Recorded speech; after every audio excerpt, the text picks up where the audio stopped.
Production funding for Behind the Headlines is made possible in part by the WKNO Production Fund, the WKNO Endowment Fund, and by viewers like you. Thank you. Neighborhoods, blight, and community revitalization tonight on Behind the Headlines.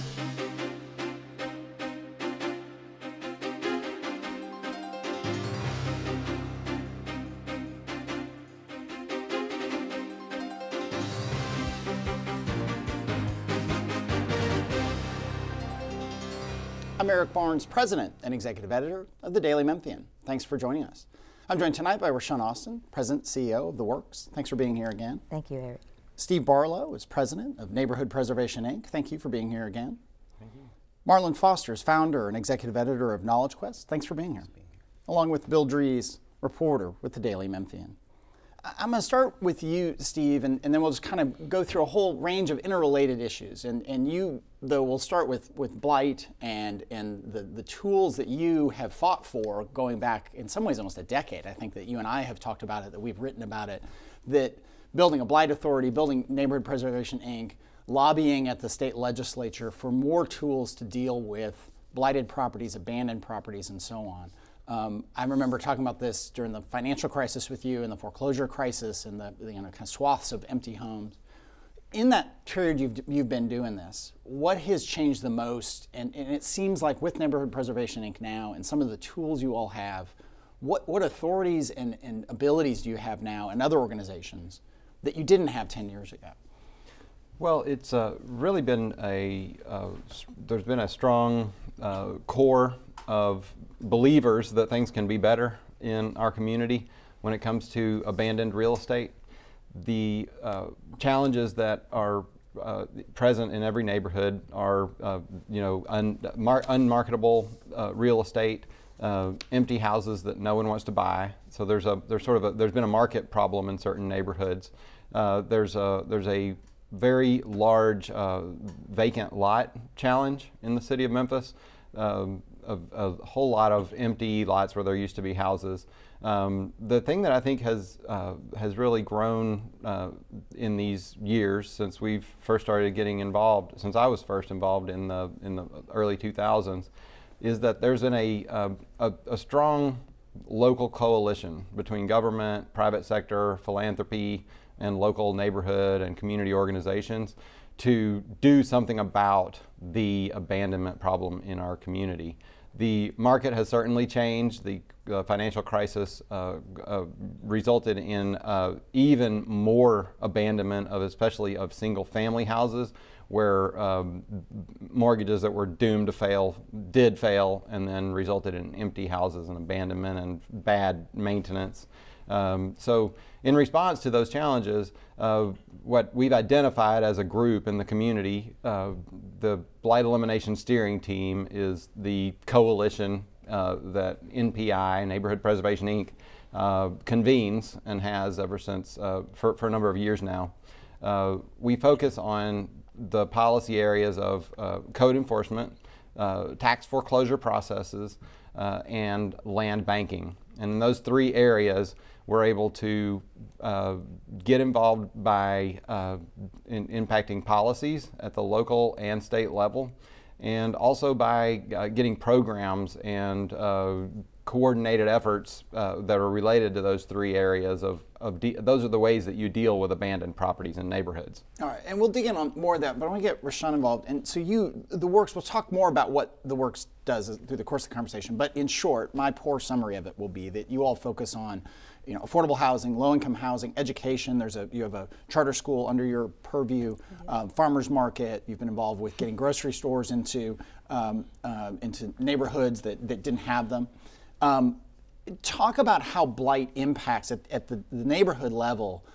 It's not just an ugly house you drive by, right? I mean, there's more to that, both in terms of the kind of spiraling effects of blight and abandoned properties. Talk about that. So Steve spoke a little bit about market. So it makes a neighborhood or a street or a commercial strip unmarketable because an investor or a developer cannot make a return on their investment if they were to buy this house at a very low rate And I always say, as a developer, that sticks and bricks cost the same no matter where you're putting them. If I'm putting them in some part of East Memphis or Germantown or Collierville, the cost of number 2 Pine in a residential bill is the same for me. But my return, if I spend $120,000 in a house, and I can only get an appraisal at $40,000 or $50,000, and so on the development side, that's what we're seeing. But like you suggested, a vacant building or house is more than just a vacant building and a house. It keeps me from doing anything into the market to spur development of either nonprofit developers or for-profit developers. But we always like to, in our work, we do a lot of things, and we look at the comprehensive needs of children and families. And so we've gotten into health. And so it impacts the health of a community. And so that's collectively, but individual families, mental and physical health. When a kid is passing a vacant building, what is that signal to them about their neighborhood, what the place where they are? And often our mental health impacts our physical health. It causes things to happen. Yeah, let me get Marla on board. And let me, before I forget, I should disclose that you are a board member of the Daily Memphian, just to put that out there so all know. Marla, talk about what Knowledge Quest does and how it relates to that sort of neighborhood level. You're focused on just a couple of zip codes and work there with children, with farmers markets. And again, the work of the Blight Steering Committee and the work on blight, how, I think at a glance, people wouldn't necessarily connect vacant lots, vacant properties with your work in terms of farmers markets and educating and helping kids. Yeah, I think so. For Knowledge Quest overall, it's a methodology around home, health, and opportunity. And under the health banner, started doing community gardens back in 1999 in a former Fowler Homes public housing community. Made that a formal program in 2010. And the way that ties into blight is that it now exists on what was formerly 30, vacant blighted lots, and even 3 long abandoned buildings that have now been incorporated, to this USDA certified organic operation. So part of that response was, yes, the education and the good health and nutrition, but then really seeing what was a challenge. These lots are blighted, need to be mitigated, bringing the property values down. But it was community elders said, hey, this used to be farmland in many regards. So we just started calling them green assets. And at the community level, beginning to change the identity and the context of how we saw ourselves in our own neighborhood led to others from the outside, from major sports franchises to Fortune 100 companies now investing on these vacant, blighted lots that need to be mitigated. But it started with the community context. So that's how we tied in with this whole remediation to see how can we take these assets, vacant lots, quality tree stock, and really repurpose them for positive use, just really working with what we had right there at the community level. Bill Drees. Rashawn, in your work with the works, do you think there is a critical mass now? Have things turned a corner, or is this still lot by lot by lot, house by house? I think we're beyond just this one single family house at a time, that we're thinking larger. So we are starting to think about large multifamily, which we own and operate a multifamily development for the last 18 years or so, but we're about to do another 146 units in the community, and we're looking at commercial strips or corridors and the corners, so like the corner of Parkway and Lauderdale. So we're looking at a comprehensive strategy around that intersection. And so we're not doing the one by one, and that's what CDCs or community development corporations in Memphis have somewhat been forced to do because of financing or funding opportunities. We're at a time in our growth as the organization where we can invest some of our equity or the dollars we've earned through mortgage programs, principal interest payments from commercial loans we've made, back into doing larger projects. Mm-hmm. What, was it strategic at first? Did you have to pick the right corner? Do you still have to pick the right corner? You always have to pick the right corner. You have to pick the right house, even if you're going to do the one house at a time. What makes a right corner? What makes a corner correct to pick? Well, I mean, it's just like the retail and commercial guys or women are looking at they're looking at traffic counts, and it's not necessarily automobile traffic that we're looking at, pedestrian, because many people in the neighborhoods where we work don't own automobiles, and so we're looking at traffic. we also are looking at the lack of. So there's a lack of access to food or a lack of access to healthcare. So our community members, in a plan that we did about 11 years ago, the South Memphis Revitalization Action Plan, determined that there were 9 priorities they wanted us to focus on, because we consider ourselves the stewards of that plan, not the owner. It's a neighborhood-led, resident-led, neighborhood stakeholder-led plan, and we just implement the vision that was set out in that plan. And so we decide based on economics. Can we acquire the lot at a reasonable rate, or the building at a reasonable rate? What is it going to cost for us to renovate it or rebuild it? And can we get some kind of return? And if there's a gap, is there available subsidy dollars to help us do that deal? The other thing that a nonprofit affordable housing and neighborhood revitalization developer does is looks for the connective tissue, the existing strengths, the community organizing capacity.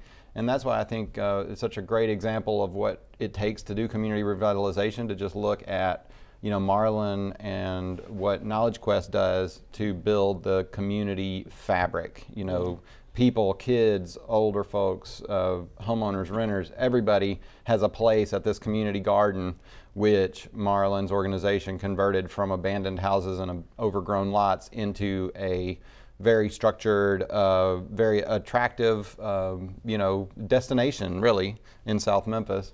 Meanwhile, you have somebody in a nearby neighborhood thinking about the physical assets, and so it takes both. And that's why, you know, in the work that we do citywide and collaboratively, we're always talking about community engagement, data, meaning where does it make sense to do what? You know, we've got to know, you know, where do we have the abandonment? Where do we have the opportunities? Where do we have the future market potential? And then we're also talking about, you know, some of the laws and the policies that need to be changed. Sometimes that has to do with code enforcement or tax foreclosure laws. Real exciting stuff to talk about.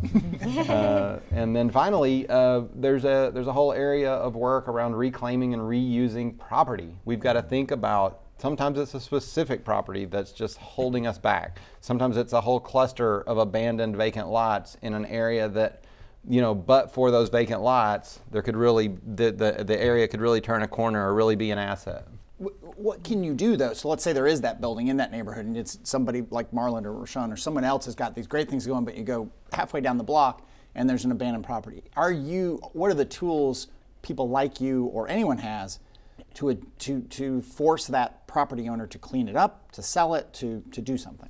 That's exactly the question that I started asking myself in the 90s when I was working in the Lemoyne-Owen College area. I was so frustrated with the difficulty presented to us by an abandoned house, or even an occupied house. I remember an occupied house with no utilities, with a hole in the roof that was probably 3 feet across. A veteran lived in the house, and it had been going on for a long time by the time I got involved. And I was so frustrated by the fact that that could be in my city, you know. And so I started to realize that we needed, as a community, to get more organized around what tools, what approaches. And there are all kinds of social safety net types of things that we need to do better.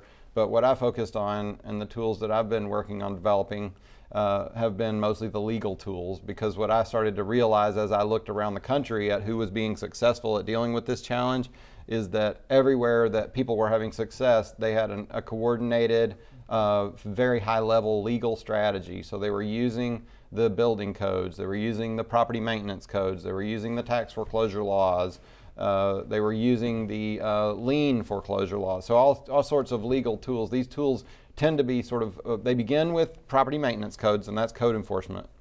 Yeah. Again, back to you, Marlin, for you all, I mean, do you use those kinds of tools that Steve said, or do you call Steve up and say, hey, do this for me? I mean, pretty much I'm going to have Steve on speed out, but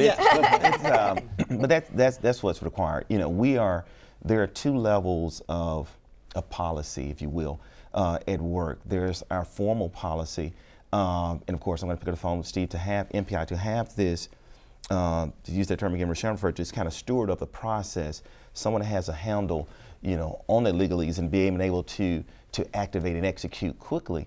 But then for us, there's another level of policy at the community level. You know, for instance, this neighborhood we're talking about, I kind of live, work, and worship here, so there's another dynamic at work that, you know, we're working alongside families that I may live next door to or I go to church with. So being able to have a community partner at that level to be able to work with a family more directly, to be able to, you know, have some translation, some support to say, hey, let's get this to a better place, and to do that with dignity, to do that with coming alongside. You have to work both of those ends at the grassroots level. Some say grass tops level, but both are required in this work. Well, Bill. Yeah, there's a list of violators that you've gotten. I think we have we're going to put a map up. A map of that. So when you go after a violator, what is your goal in that process? Is it a penalty? Is it a reuse of the property? And before, just to explain what people have, I mean, this just gives sort of a scale of the top 10 code violators that you all at MPI have identified and where they're concentrated and so across the city and county. So go ahead. Right. So the data about code enforcement is more organized than it's ever been as a result of this coordinated effort I've mentioned. And so what we're able to do at this point in time, just with publicly available data, is to provide every 3 months a list of the owners of real estate with the most number of violations of code enforcement standards. And so that's just for informational purposes, and it's objective. That's the reality. That's who has these things. Now, some of the owners on the list, you know, have some good properties too, and you know, some of them will talk about the challenges that lead them to have so many code violations. I know one of the organizations on the list has said that you know, when they are managing a large number of single-family rental properties, they don't do the maintenance at the single-family houses, and so the maintenance of the yard and the exterior is on the tenant. So, you know, there are certainly a lot of mitigating factors and all that, but our goal is always, the goal of code enforcement or of property maintenance enforcement is always compliance with the codes. It's not to penalize, it's not to take property away from somebody, it's to get compliance. If you can't get compliance by knocking on the door nicely and saying, can you please do this, then you might have to go to code enforcement, knocking on the door and giving a ticket. And if you can't get that ticket corrected within 30 days, then you might have to take them to court. And if you can't get it by taking them to court, then you might need to sue them with a more aggressive action that might end up with them losing some control over their property. So currently we have at the City of Memphis a process in place working with the University of Memphis Law School and students in that program to bring lawsuits against hundreds of owners of vacant abandoned properties every year. And the only way that the owners are going to be able to get out of court is by fixing the property to where you can live in it, tearing it down, or selling it to somebody who commits to doing one of those two things. So compliance is always the goal. Can you tell someone, you know, you own a vast real estate portfolio, properties that you have never seen. Can you tell them you just own too many properties? Is that part of the process?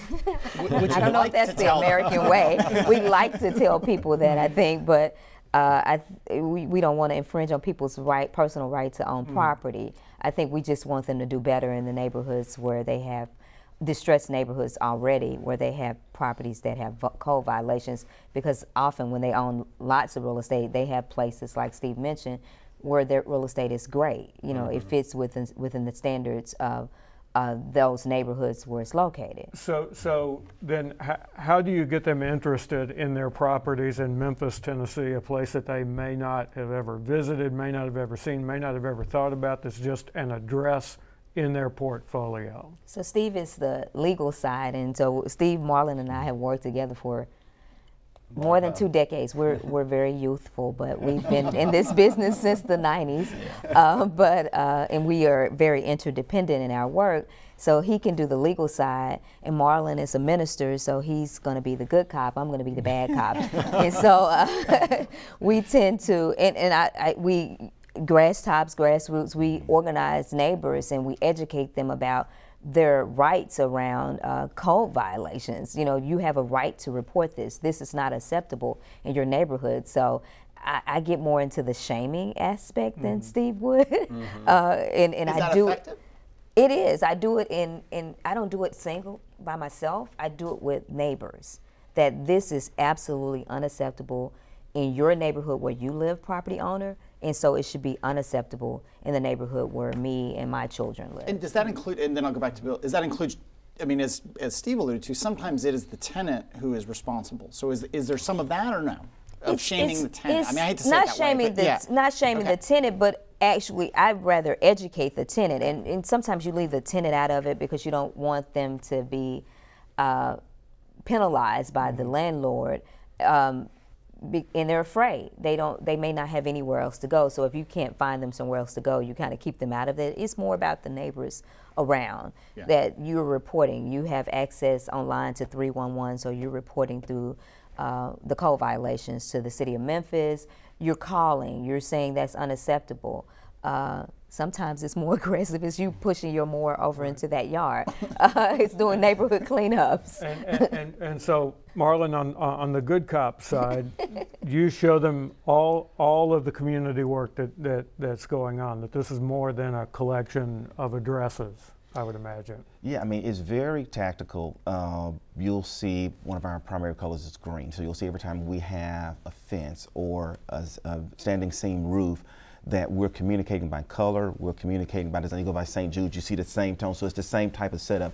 So we communicate by color, we communicate by community direct engagement, and you have some ranges or brackets of blight. So from the commercial context with warehouse, stores, things of that nature, you have a few, hey, hedge fund guy from out of state, bought 1,000 properties, but even tighter down to the community level, you have a lot of abandonment where there was a family home, a couple of generations.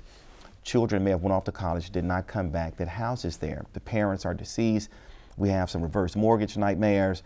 A lot of things, vacant lots from large-scale demolition programs in the past have all led to these houses and these lots. And many times there's a local connection to this lot that the child now lives, across town, but this lot has just been in the family's mom's house, dad's house, and we just still own the lot. So it's working through even some of those sentimental connections to say, hey, what we're doing is going to honor this. We had a family that owned 5 lots. It was really from their parents and their parents' real estate endeavors right there connected. They bought their neighbor's house, the next neighbor's house, they brought it 2 houses across the street, but now it's all vacant lots. And it's just them being able to come back to see the way that we're honoring, because I want to mention these 3 buildings. One is about to become a college dormitory, 10 one-bedroom units. One shotgun house is a formal pack house, processing, packaging of produce, healthy classes. In one house, there's some visions of grandeur to have a small farm-to-table restaurant. So for these families to come back and to see the way that we're honoring this legacy home and this legacy property has also helped to really move things along. And Steve, so does the squeaky wheel get the grease in this case in terms of pointing out these violations and then showing a road, a path to recovery?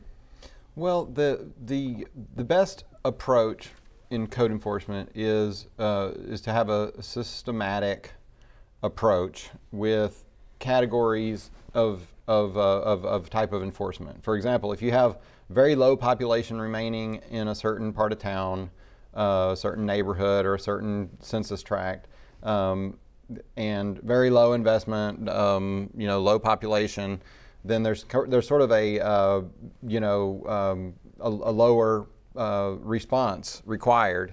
When you have a highly populated area with a lot of problems, that's where you need the most activity, and then when you have an area where there's not a lot of code problems, you need very little. And so there's sort of a need for a triage approach. And so I hate to say squeaky wheel, because squeaky wheel sort of indicates that you only respond when somebody calls. And so historically, that's the way code enforcement has been done. I mean, it's similar to law enforcement. When you get the call, you respond.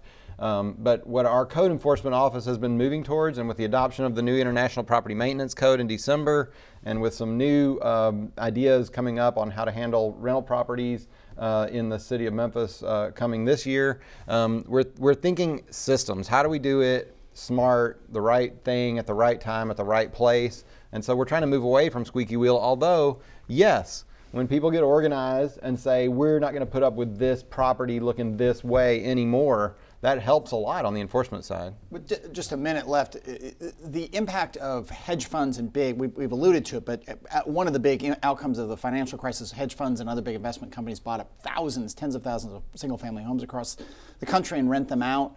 When you're trying to deal with when you're trying to deal with a problem property owned by, say, a New York hedge fund, how is that different with 30 seconds? I guess I'll talk to you about that.